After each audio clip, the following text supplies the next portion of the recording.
사순절 7번째 날입니다. 제자들이 인정한 첫 이적. 연회장은 물로 된 포도주를 맛보고도 어디서 났는지 알지 못하되 물도온 하인들은 알더라. 연회장이 신랑을 불러 말하되 사람마다 먼저 좋은 포도주를 내고 취한 후에 낮은 것을 내거늘 그대는 지금까지 좋은 포도주를 두었도다 하니라. 예수께서 이 첫 표적을 갈릴리 가나에서 행하여 그의 영광을 나타내심에 제자들이 그를 믿으니라. 요한복음 2장 9절에서 11절. 예수님께서 공생의 사역을 시작한 지 얼마 안 되었을 때 벌어진 사건입니다. 어느 날 나사렛에서 10km 떨어진 가나라는 마을에 결혼식이 열립니다. 예수님의 어머니 예수님, 제자들이 초청되어 잔치가 진행되는데 포도주가 바닥을 보이기 시작했습니다. 이스라엘에서는 물 대신 포도주를 마셨습니다. 그러니 포도주가 없는 상황은 곧 마실 물이 없다는 뜻입니다. 예나 지금이나 결혼식의 성공은 음식에서 결정되는데 음식은 고사하고 물이 없게 되었으니 이 결혼식은 곧 망할 상황이었습니다. 당시 포도주는 수확철에 집마다 포도를 짜서 준비했고 그것으로 1년을 버텼습니다. 그러니 포도주가 없다고 해서 누구도 포도주를 주지 않았습니다. 그런 까닭에 혼주와 연회장은 포도주 상황을 알고도 그냥 볼 수밖에 없었습니다. 아무것도 할 수 없는 막막한 상황이었습니다. 이런 사실이 예수님의 어머니 마리아의 귀에 들어갑니다. 걱정된 마리아가 예수님께 가서 요청합니다. 예수의 어머니가 예수에게 이르되 저들에게 포도주가 없다 하니 예수께서 이르시되 여자여 나와 무슨 상관이 있나이까 내 때가 아직 이르지 아니하였나이다. 그런데 이것이 예수님께 요청할 만한 가치가 있는 것일까요? 마태복음에서도 보다시피 예수님의 사역은 크게 3가지입니다. 복음을 전하고 말씀을 가르치고 아픈 사람을 고치는 겁니다. 그런 점에서 과연 마리아의 요구가 사역에 적합한 일이었을까요? 누가 아픈 것도 아니고 거룩한 영적 사역도 아닌 하찮은 일이었습니다. 사실 마리아도 알고 있었습니다.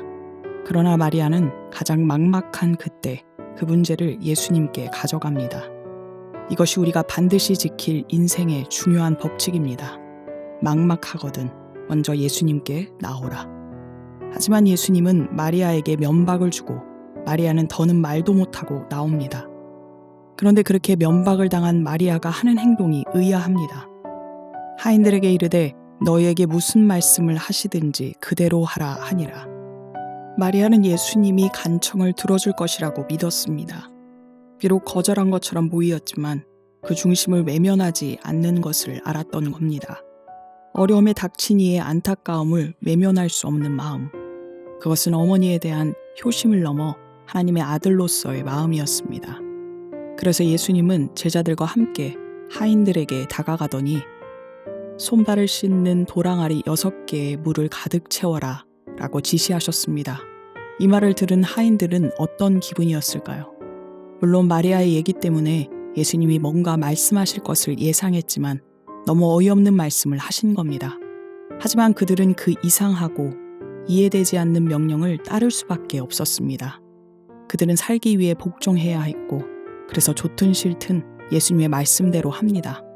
하인들이 우물에 가서 항아리 하나에 물 100리터씩 물을 채웁니다. 그랬더니 예수님께서 이제는 그 물을 떠서 연회장에게 주어라 말씀하십니다. 하인들은 투덜거리면서 그 물을 연회장에게 갖다 주러 갑니다. 그런데 어느 순간 희한한 냄새가 납니다. 잘 보니까 포도주로 바뀐 겁니다. 예수님께서 물을 포도주로 바꾸신 이 사건의 결과가 어땠습니까?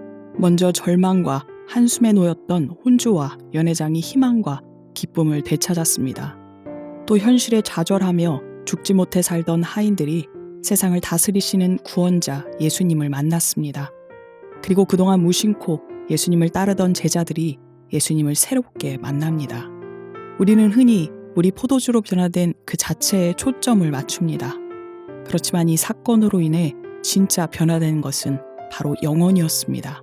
절망에 놓인 사람, 현실에 좌절한 사람, 예수님을 만났지만 잘 몰랐던 사람이 이 사건을 통해 예수님을 만나고 희망을 품어 변화되었기 때문입니다. 이 변화의 시작이 무엇일까요? 불만도 올라오고 순순히 따르지도 않았지만 억지로라도 예수님의 말씀에 복종했더니 그것을 통해 인생을 변화시키고 새로운 기쁨을 부어주셨습니다. 그렇게 예수님의 말씀을 따라가십시오.